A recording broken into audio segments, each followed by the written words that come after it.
इस कहानी का शीर्षक है स्वार्थ पर पश्चाताप। बहुत दिनों की बात है। बिहार के छोटे से गांव में एक गरीब किसान रहता था जिसका नाम था रमुआ। अपनी ईमानदारी और मेहनत की बदौलत अपने छोटे से खेत में भी खाने पीने भर अन्न उपजा लेता था। वह रमुआ की शादी मध्यम वर्गीय परिवार में हुई थी।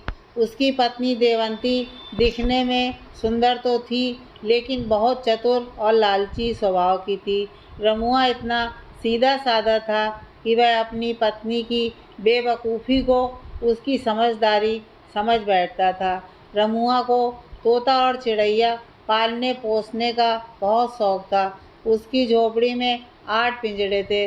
4 पिंजड़ों में तोते और 4 पिंजड़ों में चिड़िया पाल रखी थी उसने।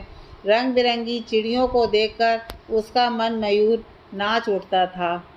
उसके पड़ोस में ही श्यामू नाम का चिड़िया तोता बेचने वाला एक बूढ़ा भी रहता था। वह बूढ़ा जब कभी चिड़ियों को अपने जाल में फंसाकर लाता, रमुआ उस ओर टकटकी लगाकर देखा करता था। वह अक्सर श्यामू से कहता, पूरी उम्र तूने तोते चिड़ैया बेचकर गंवा दी। यह बात तो समझ में आती है, किंतु जिसे बेचकर तू अपनी जीविका चलाता है उसे मारकर खाना भी तो पाप है। कम से कम इस बुढ़ापे में तो इस बात का ख्याल रखा करो। मगर वह किसी की नहीं सुनता। एक दिन उसने कई रंगों की चिड़ियाँ फंसा ली थीं, जिन्हें देखकर रमुआ खुशी से नाच उठा। उनमें से एक इंद्रधनुषी रंग की चिड़िया उसे बहुत उदास नजर आई, मानो वह मन ही मन कह रही थी, मुझे बचा लो, मैं अभी जीना चाहती हूँ। ये शैतान मुझे भी जान से मारकर खा जाएगा। रमुआ से उसकी उदासी देखी ना गई। उसने एक शाम भूखा रहकर उस चिड़िया को खरीद लिया और उसे एक अलग पिंजड़े में टांग दिया।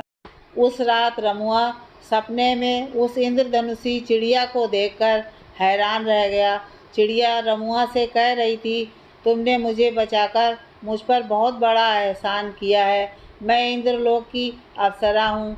मुझे अपने रूप पर बहुत घमंड था, इसलिए देवलोक के श्राप से अभिशप्त हूँ।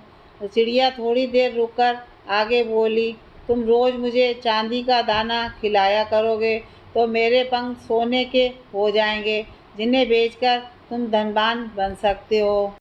लेकिन इस बात का ध्यान रहे कि एक दिन में मेरे एक पंख ही तुम्हें नोचना होगा। एक से अधिक पंख नोचे जाने पर मैं मर जाऊंगी और मेरे पंख भी सोने के नहीं रह जाएंगे। दूसरे दिन सुबह जब रमुआ की आंखें खुली तो वह सपने को याद कर रोमांचित हो उठा। उसने अपनी बात पत्नी को सुनाई। रमुआ की पूरी बात सुनते हुए उसकी पत्नी बोली, सपने भी सच होते हैं क्या? मेरी मानो तो इस चिड़िया को बेच आओ। मुझे तो यह चुड़ैल लगती है। चांदी के दाने की जगह इस चिड़िया को जहर की गोलियां खिला दो, बहुत अशुभ होने वाला है। नहीं नहीं, मैं जीव हत्या नहीं कर सकता, ना ही इस उदास चिड़िया को अपनी झोपड़ी से बाहर कर सकता हूँ।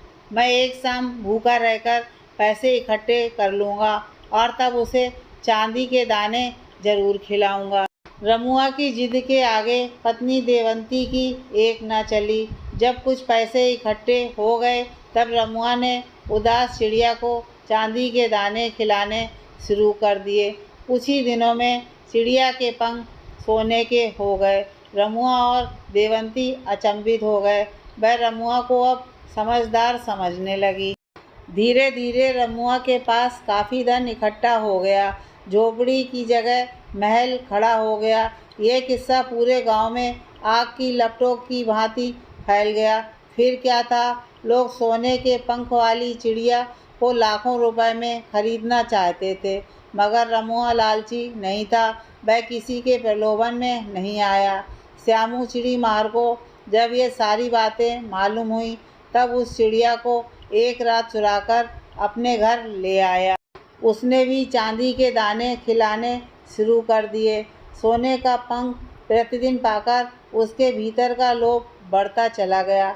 एक रात उसने सोचा, एक एक पंख तोड़ते तोड़ते तो जमाना लग जाएगा, तब कहीं महल बना पाएगा। क्यों ना उस चिड़िया को मारकर उसके पूरे पंख ही नोच डालें। ऐसा सोचते ही वह फुर्ती के साथ उठा और चिड़िया के सारे सोने के पंखों को नोचने लगा।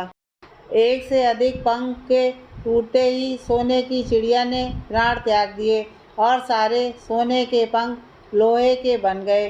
तब जाकर श्यामू का नशा टूटा, किंतु अब पछताए होत क्या, जब चिड़िया चुन गई खेत। अपने स्वार्थ पर पश्चाताप करने के उद्देश्य से श्यामू ने किसी भी जीव की हत्या करनी छोड़ दी और सारी चिड़ियों को बहुत प्यार से पालने पोसने लगा। श्यामू ने उस सोने की चिड़िया को चोरी से लाने और मारने का सारा किस्सा रमुआ को बताया और उसके पैरों पर गिरकर फूट फूट कर रोने लगा।